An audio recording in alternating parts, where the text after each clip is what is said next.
Just the perfect drink cozy to have on your end table. Beautiful. Absolutely beautiful. Easy to make. So easy to make, and we are making these today. So excited. Hello, my friends, and welcome back to Where Wendy Creates. Today, we are going to use these leftover 5-inch squares from many, many different projects over the last year or two and turn them into some beautiful coasters. Can't wait. Okay, so we have laid out our 5-inch by 5-inch that we're going to have for the back of our coaster.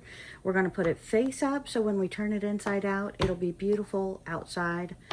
And we have ironed or pressed in half all of our 5-inch by 5-inch pieces that we're going to put here. So now we're going to start laying them out, and we want the open or the raw edge, if my fingers would work, towards the edge of each of these pieces.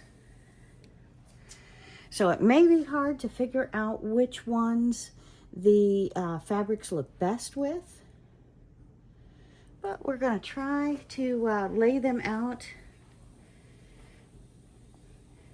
as best we can to be as beautiful as we can. Edges towards the outside. So I'm going to demonstrate this one first, okay? So I have a 5-inch square. I've laid one with the opening towards the outside, laid one towards the opening towards the outside, and now I'm going to get another pretty one that looks like it'll fit, match real well. Let's get a darker one here, gorgeous. And we're going to lay it here. Now, to lay down the last piece, we want to lift this one up. So we're raising this one in half. We're laying this one with the opening towards the outside, lining it up with the 5-inch square on the bottom. And now this is our coaster. We are going to stitch a 1/4 inch all the way around here. Then we're going to turn it over and stitch a 1/4 inch all the way around the bottom. But we want to make sure it all stays within the line. So let's line that up a little better. And then we're going to use pens. Now, the pens I'm going to use are thin, long glass head pens because they work better. They're sharper, so they go into the fabric without any issue and stay put where I want them to be. So let me grab them and we'll pin this one to show you. All right, and let me show you how to pin that. Again, I have the long, very thin glass head pens, and I have a magnet pin holder that I absolutely love.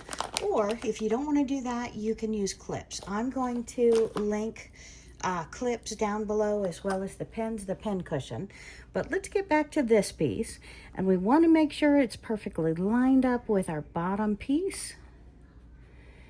And then we're going to pin it, and we're going to pin in all 4 corners. So I'm going to pin all the way around, as you'll see.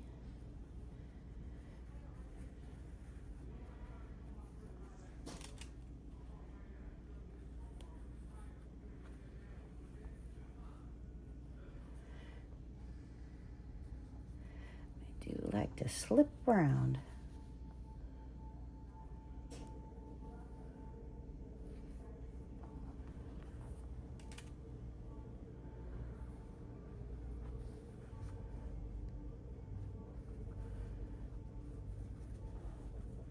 Kind of like a little puzzle holding it together. Now, this is a very forgiving project. So my friends, if yours does not look even, perfectly even, you're going to be a-okay. So let's go ahead and take this, fix this corner right here, and then we'll take it over to the sewing machine, and I'll show you how to stitch it together. And again, for quality control, we're going to stitch it on the top, and we're going to stitch it on the bottom. So shall we? Okay, and to sew this together, we're going to make sure our foot is lifted up. We're going to put the foot down. We're going to follow our 1/4 inch seam all the way around.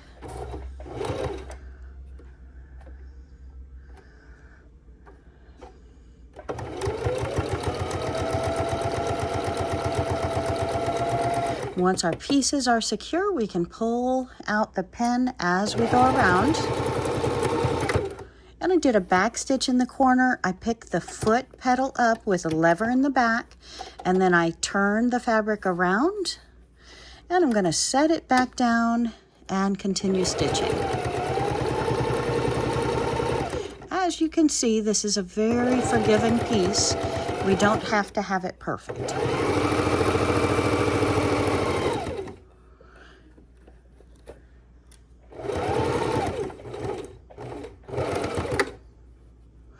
And I like to have needle down, foot up, pivot, foot down, and continue.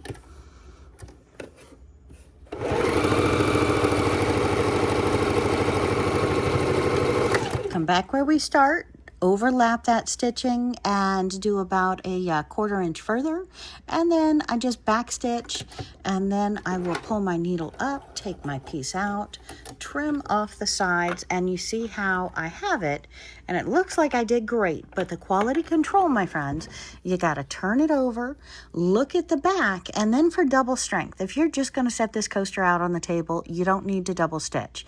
But if you might throw it in the purse, use it as a pocket, and put like a sanitary napkin or something in there, we want to make sure that it can go through 1,000 washes and be turned inside out multiple times.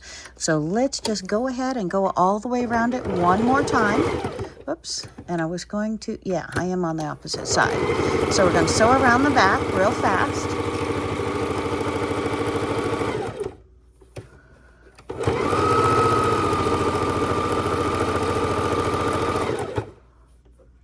Needle down, foot up, pivot.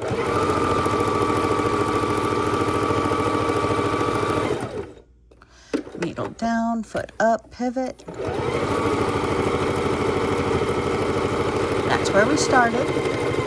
All right, and I've back stitched, pulled it out, trimmed my threads. Got to trim them a little bit better. But now what we have to do is take our good fabric scissors and we're going to trim the corners. Now, what do I mean when we trim the corners? We want to go right up to, but do not cut into this thread here. So we want to pay attention to how we cut. Make sure you have a nice pair of scissors. And I want to just trim that bulk away that's going to be in the corner. See how that is? And this, if we stitched up a little bit, we can go over and cut those stitches off, but you want to get real close to that corner without cutting into it, okay? And let's do 2 more, show you. And this is kind of thick, my friends, because we have 5 pieces of fabric and 4 of those are doubled over. So that's a lot of thickness in here. And we're going to go ahead and put our fingers in here. I'm going to stick my thumb all the way up to the corner, hold the point, and we're just going to turn that point right side out.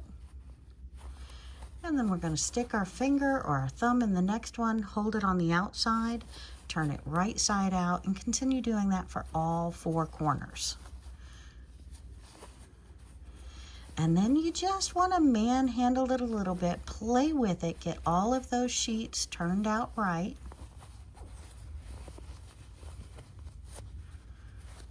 And your corners popped. All right.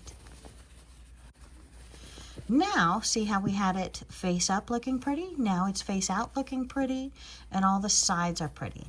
So now we want to work on our corners, pulling out all of our corners, making sure they're nice and fully pulled out before, see how this one is not? Before we go over and stitch it. So, or excuse me, iron it, press it. So this is where you can take a needle and you can pull it out, or you can take a dull end of the scissors or a stiletto and push it right up into that corner very gently. Make sure you're getting the very corner and push it right out. And then when it's almost done, you can use a needle, or if it's done, you're all set. So my corners look fairly well. And then let's kind of move the stuff and see if we can lay it flat here. And I can show you how it lays flat. Now this is a coaster, but let's run over and iron it, make it look nice and beautiful. And I really love this iron, so I'm going to list a couple of my favorite irons in the description as well. And again, Amazon links does mean if you purchase through them, I would earn a small commission for qualifying purchases. But again, my friends, it doesn't cost you a penny more than what you do it not clicking my link. So if you would click my link, I would be appreciative, and that would help me bring you more videos. So let's wait till this gets a little bit hotter, and that way we can get it pressed a little bit better. Still not hot enough. I hear the steam, so we're hot enough. And just pressing it down. Gives it more of a professional touch when you finish with a nice crisp press. And my friends, this is so gorgeous. These make excellent gifts. And it's nice to gift them as a set. So how many people are in the household? Or how many TV stands, how many nightstands do they have? And make a bunch of these. They are great, great gifts. What a wonderful coaster. Today we are making this coaster, which is perfect for pedestal glasses, great gifts. Never lose track of where your glass is, because everybody's coaster can be slightly different color and yet all blendable colors. What a perfect gift idea for someone coming to the house. Or keep it in your purse. Keep your privates inside of here, your sanitary napkins. Never worry about your purse dumping out and not knowing, not wanting the embarrassment.